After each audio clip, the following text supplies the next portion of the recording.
Thank you, President Smith, members of the Alumni Council awardees, congratulations. Fellow Swarthmoreans and friends, and class of 1974. In 1975, just a year after my class graduated, Joan Baez wrote a song called Winds of the Old Days. Like a number of her songs, it was about Bob Dylan.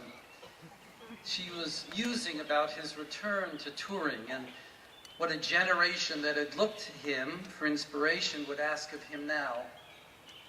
The song included the line, "The 60s are over, so set him free."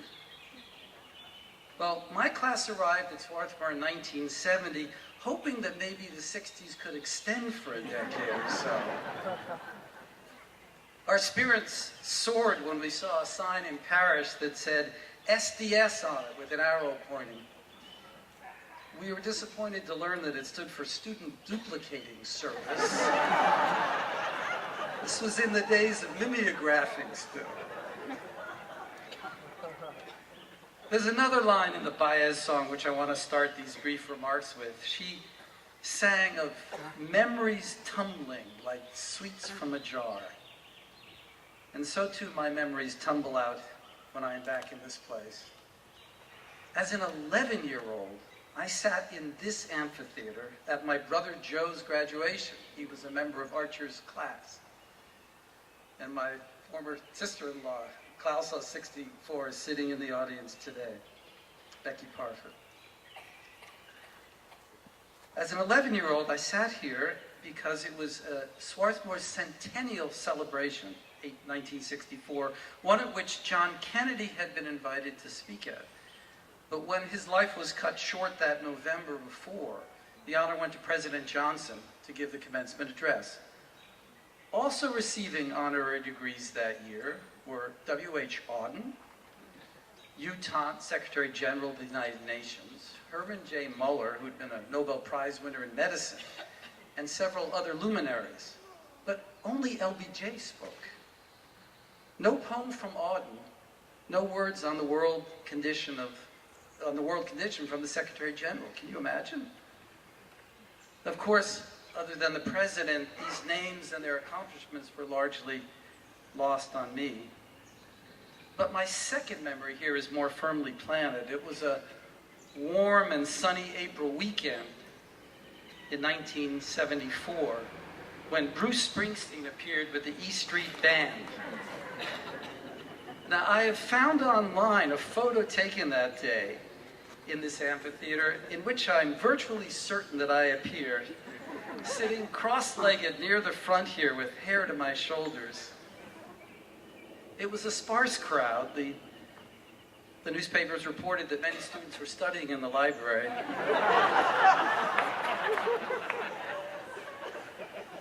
With apologies to Abraham Lincoln, the world will little note nor long remember what LBJ said here, but it will never forget what the boss played here. I have no doubt that each of you has memories that come tumbling out when you return here. We each know this college in our own way. But I think we all know it for its commitment to serious academic work, its emphasis on fact-based critical thinking. And there's something deeper communicated here as well, which lies behind the Swarthmore commitment to fearless inquiry. I'm speaking here of the college's values. Quaker-inflected, humanist to the core. These values are grounded on a belief in the fundamental equality of all human beings, a belief that counsels humility and a call to action. To say that Swarthmore sought to inculcate these values is not to say that we always listened.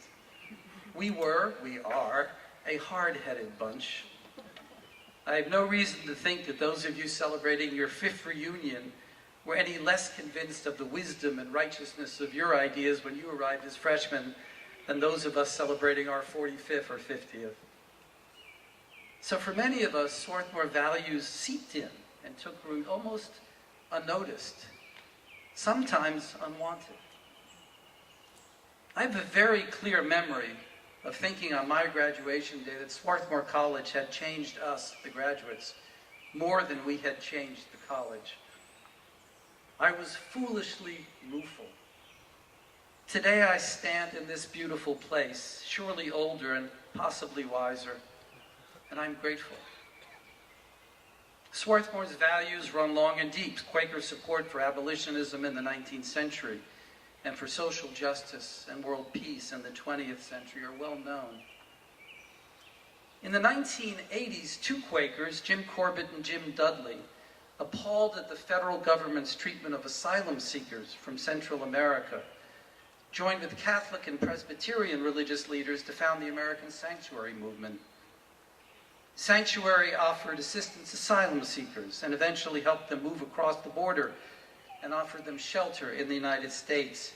Their work recalled Quaker support for the Underground Railroad more than a century before. Eventually, more than 50 congregations joined the movement. 500 congregations joined the movement.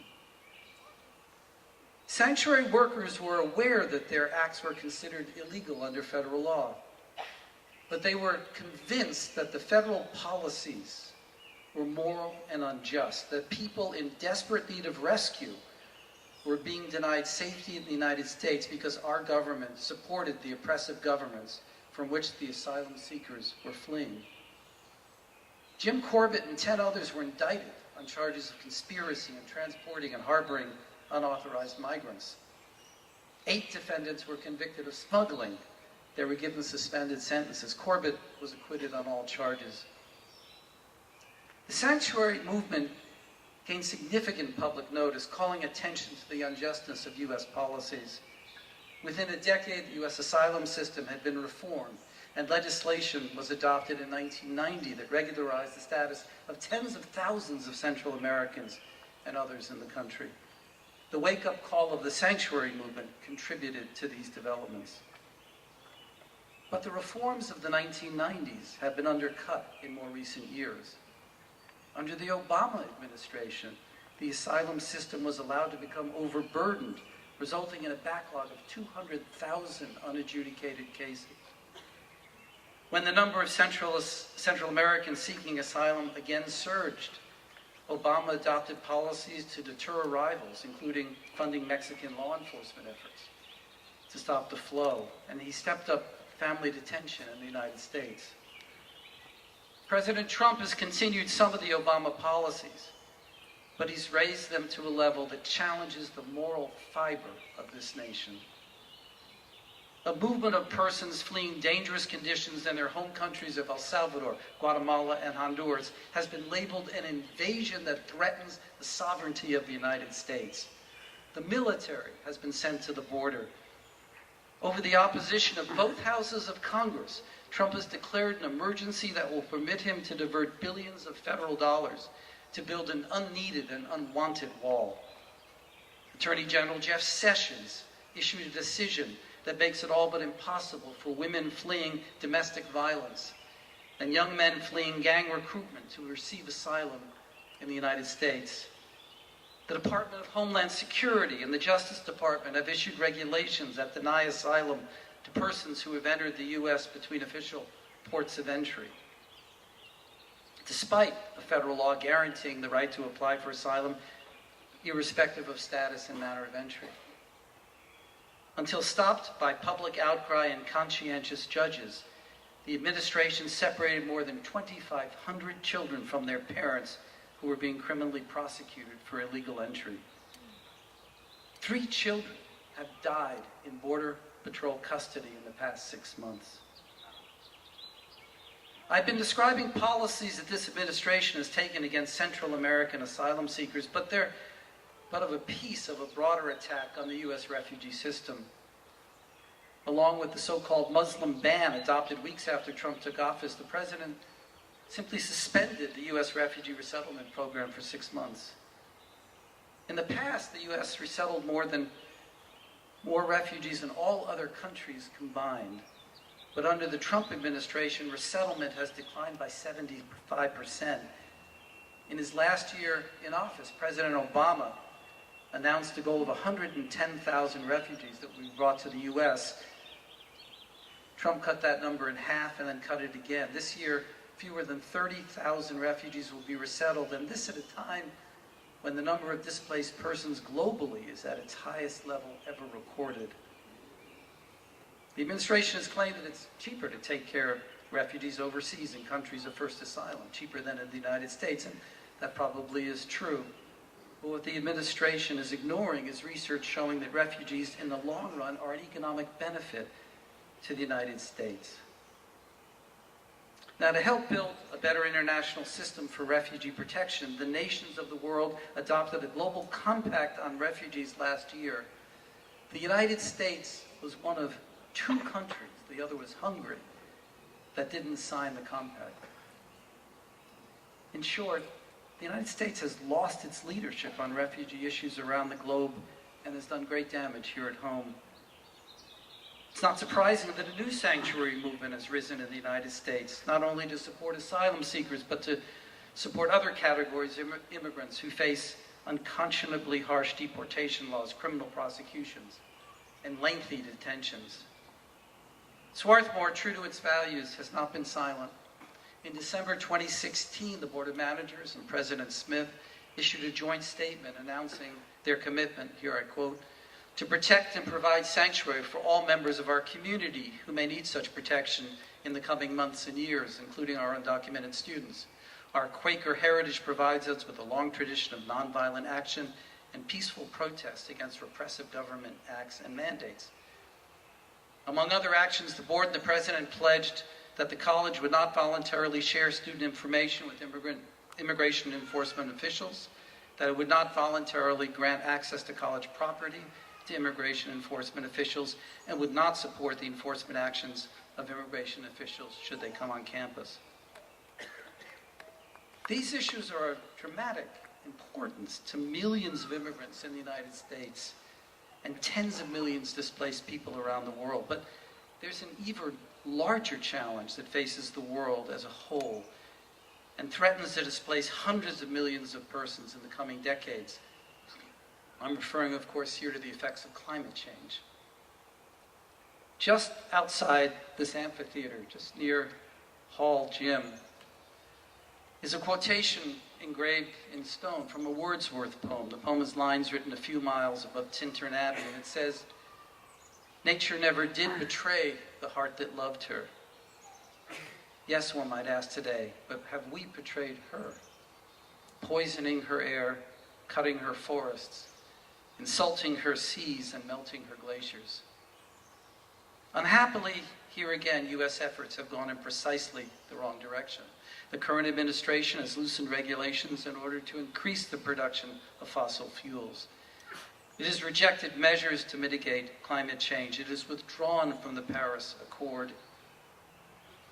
Science confirms the words of the ancient prophet that those who sow the wind shall reap the whirlwind. Violent storms, rising sea levels, desertification will, in our lifetimes, force more people from their homes than all the previous conflicts that have created refugees. And with cruel irony, the most devastating impacts of the climate crisis will fall on those least responsible for it and least able to respond. To meet this existential challenge requires the kind of education that this college has for so long offered its students, one that cultivates both intellectual rigor and deep moral sensibility, that reminds us with the privileges that have been bestowed upon us here come responsibilities to our neighbors, to all those who reside with us in this country, and to the global community. But let me not overly cloud the beauty of this day and its sweet memories. In another song Baez wrote about Dylan, she says to him, "Now you're telling me you're not nostalgic. Then give me another word for it, you who are so good with words." Well, it took several decades for the Nobel Prize Committee to recognize just how good with words Dylan was. But I'll go with Baez's words here, nostalgic. The word nostalgia was apparently coined in the 18th century by a Swiss medical student who combined the Latin for return home with the Greek word for pain. That is, nostalgia was a medical condition, the syndrome of homesickness. Over the past several hundred years, the word has taken on gentler connotations, now most often meaning a wistful longing to return to happy days. So while Bruce Springsteen may have said we learned more from a 3-minute song, Baby, than we ever learned in school, I'll end with Baez. May the winds of the old days from our time at Swarthmore continue to fill our sails, to inspire us, to lead us to think, to feel, and to act. Thank you.